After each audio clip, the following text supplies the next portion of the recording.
Hello, FlossTube Stitchers. Today's vintage stitch is brought to you by a mother-daughter design duo called Fancy That.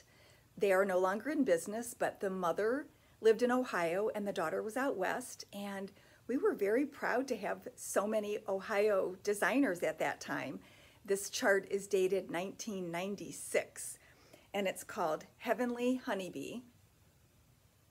And I want you to pay just a little bit of attention to the chart.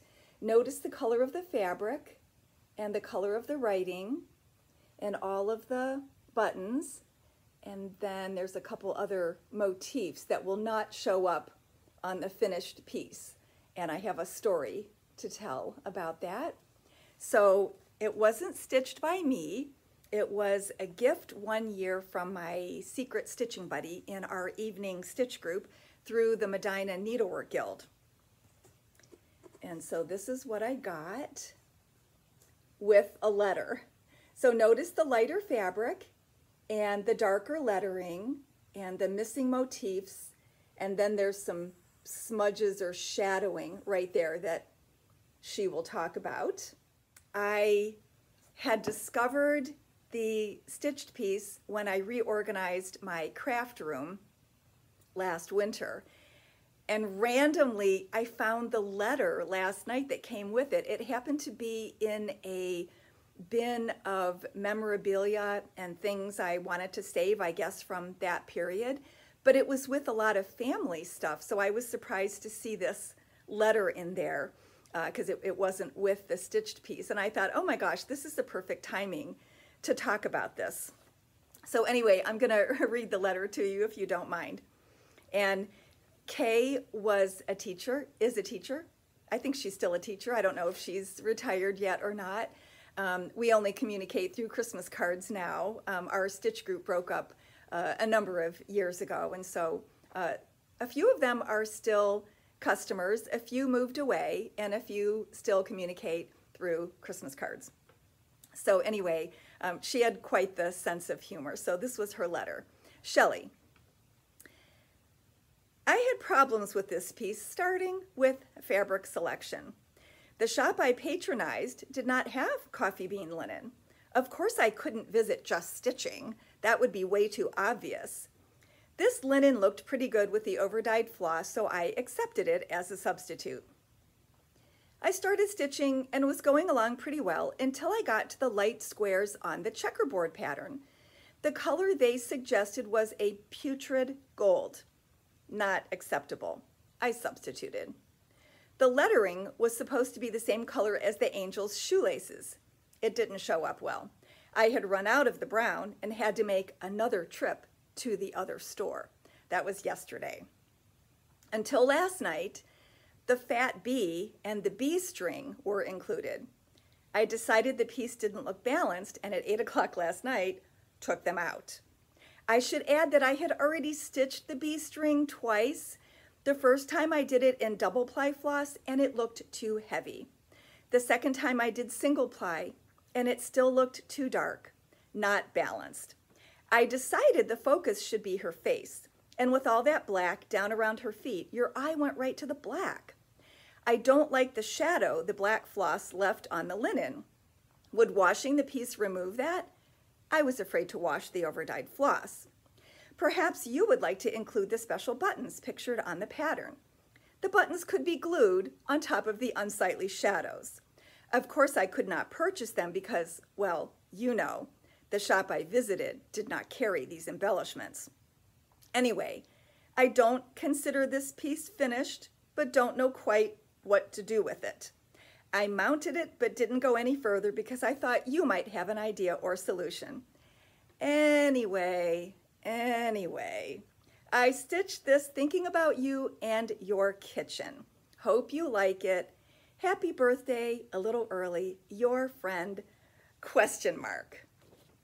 So she had typed it out because I certainly would have recognized her perfect school teacher handwriting. Anyway, I thought it was hilarious reading it again, so let me just put up the picture again. These were the buttons, which I can't remember if she ended up getting them for me later, or if I just, you know, got them from my own store. But these were the buttons that were supposed to go on that. And she had stretched it and popped it into the frame and put the hanger on the back. So it was as ready as it could be until I made the decisions for how I wanted to fix her issues. Anyway, I really need to finish this, don't I?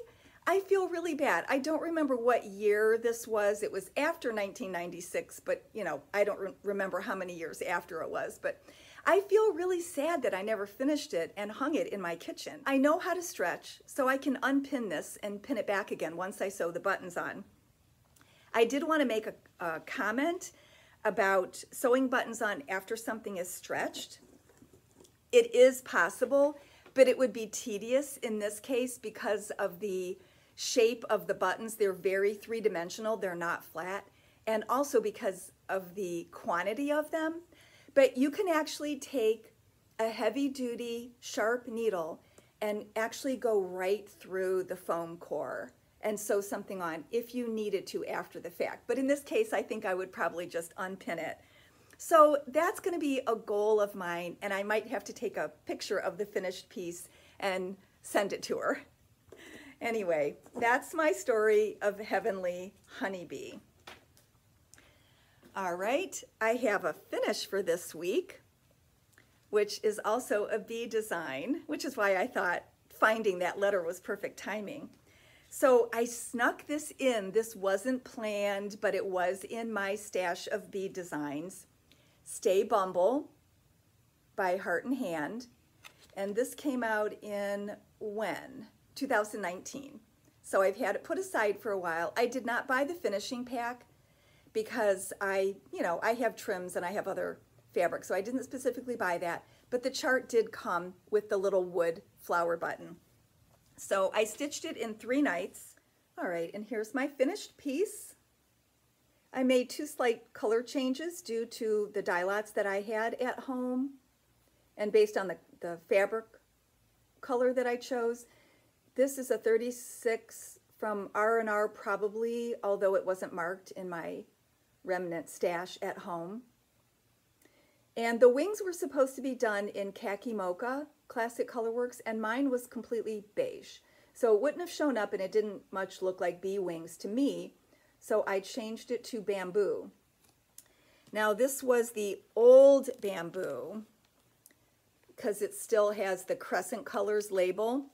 My newer bamboo that I've been getting is more beige and sometimes pink. So this was an older, more white looking bamboo. And then the yellow on the bee was supposed to be done in Ye Olde Gold, but it was way too close to the gingerbread that the skep was stitched in, so I changed it to honeycomb. So just trying to get it to look like the front of the chart using the dye lots I had, and that's why I made the changes. And I stitched with 1 strand over 2. So I'm not sure how I'm going to finish it. I may do a few more bee things and then try to coordinate them all. So that's that. And then I wanted to show you the completed bee virtues from last time. So this was a Country Cottage Needleworks, and I had to finish the bees. And actually, I still have to finish winding under all the tails on the back. Watch them use this as the profile pic.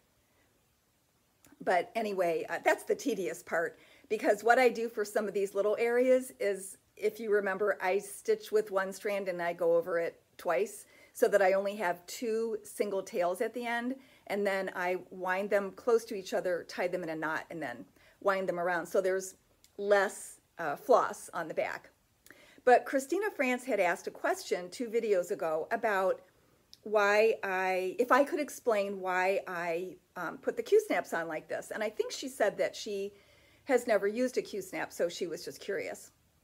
So I had to laugh because I actually just put it in the Q-snap for the video because I thought that it looked better. And remember, I was talking about my stitching looking a little lumpy because it was 2 strands over 32 and I was kind of regretting my choice. So I thought it looked better in the Q-snap, but I actually do stitch this way a lot with the Q-snap. I think I saw it referred to as stitching in the ditch on social media someplace. And I thought that was, you know, accurate because you're kind of stitching, you know, underneath there. But first of all, it wouldn't have worked for me to stitch the whole piece on this because there's not a lot of fabric there, and I would have had to keep tightening it. You actually need 3 inches additional fabric over the size of the Q-snap.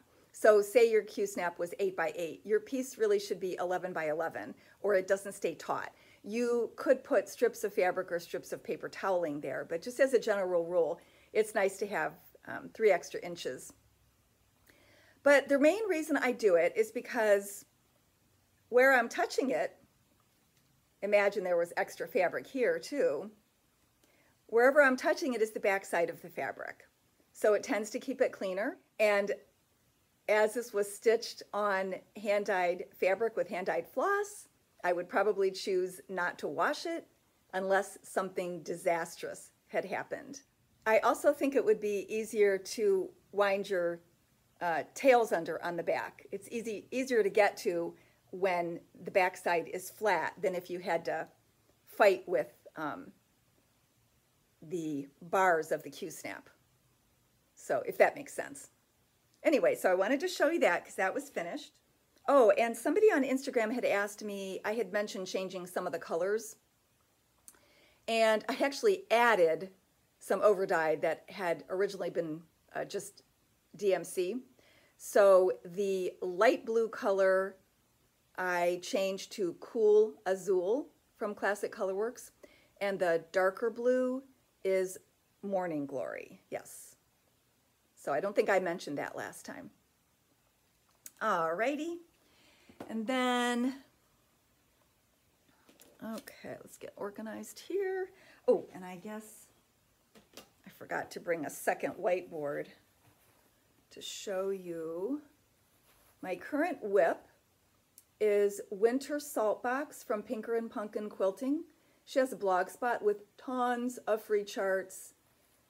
If you didn't want to spend any money on charts, you could stitch a whole year just by her free charts, I'm telling you. And when I originally posted this, I think it was day 2 of Freebie February, I had only done part of the light blue house in one evening. And this is what I got done in a few nights this week. And it's on, I think it's a 28, I think it's just plain raw, but it's an older piece from my stash, and it's a little bit thicker than how the raw is coming in now. You know, sometimes they change mills, or as we know, linen is a natural product, and sometimes it just comes out differently. So it has a nice, healthy, homespun feel to it, and 2 strands is covering it nicely. And what else did I want to say? I changed the dark blue because the original blue I didn't have in my stash, and when I looked at it on the DMC color card, it looked like a really bright royal, and I didn't think it went with the 932. So I picked an anchor of a darker blue, and I'm a little bit disappointed because you can't see the roof line, but not enough that I would take it out and do it over, so it's going to be fine when it's done.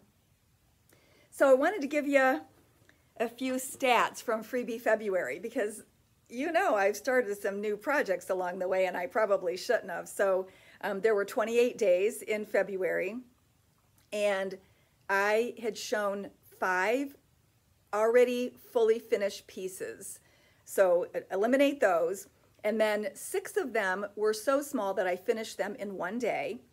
And then since then, I finished 3 of those designs. So that actually is 14, which is half of the month. So along with Winter Salt Box, I have 13 other pieces from Freebie February that I need to finish.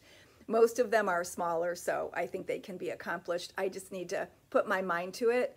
And my excuse is hashtag stitch all the bees.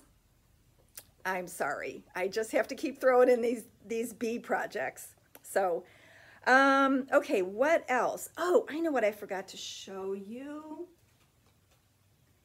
If you had a lot of excess fabric that you needed to keep track of, you can use these little spoolies, and they were originally meant for spools of thread. Most of our threads, you know, come in skeins or cards, but somebody figured out that they fit right over a Q-snap or a hoop, and so you can keep your extra fabric contained. Okay, I think that was all I wanted to say about that. Oh, on her blog, all you have to do is search for the label freebie, or for instance, when I went to look for her stitched model, I actually scrolled down alphabetically through her little tags on the side, and I just looked for winter stitching, and there were only 6, and so the salt box was one of them. So you can look a couple different ways. And if you want to go directly to the winter salt box, it was her January 12th post. Okay, I think that's all I wanted to say there. Okay. I had a fabric that had been on back order forever, and it finally came. So I had been saving this one. This is 28 count Cashel in pearl gray. This came a little while ago, but I had also ordered it in 36, and I wanted to wait until they were both here. So I will hold them side by side. The Edinburgh is a little bit lighter, but very, very close. And it's in the 414 family, probably more like 415, or maybe even one of those.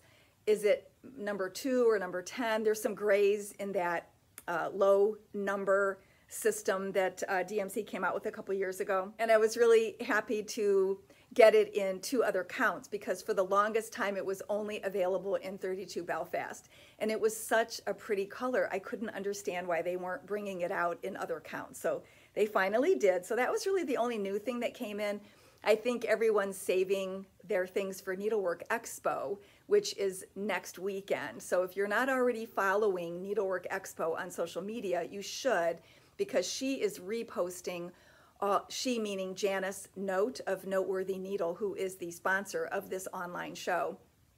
She is reposting all of the designers' posts so that you can see it in one place. But also, if you follow your favorite designers, you've probably already seen some sneak peeks or full finishes that are going to be available next week. You can't see the wholesale show because you have to log in, and that's only for shop owners. So you have to depend on social media. And I am doing collages. So I started yesterday, and I'm going to do 10 days of collages where I show anywhere from 9 to 12 pictures and identify them by designer. And they're by theme, of course, because that's the way I do things. So if you just follow any shop, that's probably what they're talking about right now. So you can place your orders and get in on that. Okay, what else? The winner, I almost forgot to pull a winner again. So the winner of the Lady Dot Creates trims is Peggy Cans, or Cons, K-A-N-Z, and I already commented on her comment. She said that she thought blacks and neutrals would be really helpful. So I'm just showing these as an example. These are 3 different trims in the color licorice, but she and I will chat and we will decide exactly what she's getting. Do you remember the pom-pom drama from 2 videos ago? I had a customer, April R., comment on that in an email. She said, after watching today's mini pom floss tube, I have an anecdote to share. When the Happy Birthday America kit arrived, the mini pom trim that came with mine was blackened for many inches, not the banding, the actual tiny poms. It was so spread out that I could not find a length that would be enough to finish. I contacted the shop I'd pre-ordered the kit from and sent photos to ask if they had any extra. The owner's reply was, sorry, you don't like it. I was so discouraged because it wasn't about like or dislike. It was about not wanting to sew blackened, burnt-looking trim to my beautiful finish, LOL. I finally reached out to Lady Dot herself over Etsy to ask about it. She told me a trick that I never would have guessed. The burnt-looking patches were globs of dye that had not been absorbed properly. She told me to put the length on a paper towel and spray it with water until the dye absorbed and redistributed.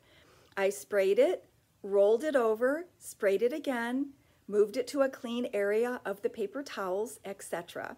I let it dry and it was just right. It worked just like she said, so I'm sharing her trick in case you ever run across the same issue. So we're not saying anything about the shop who sold it to her, and I didn't give her last name, so I hope that was all okay to share. But it's always good to reach out to the person that the product came from. That was an easy fix, I guess you could call it.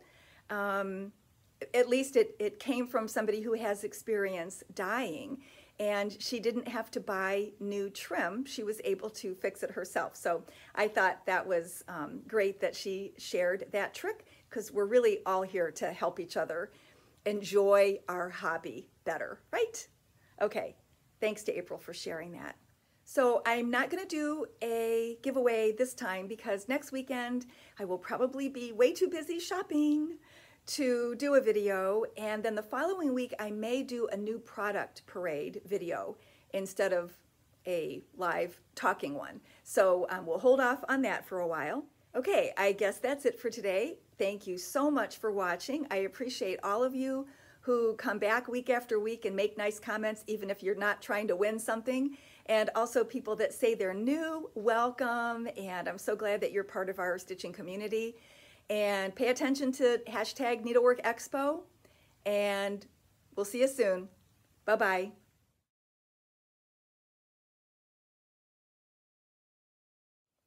The other reason is I think it's easier to wind the tails under on the back because you're not fighting with the area inside the snaps, the bars, the ends, I don't know what to call them, the pieces.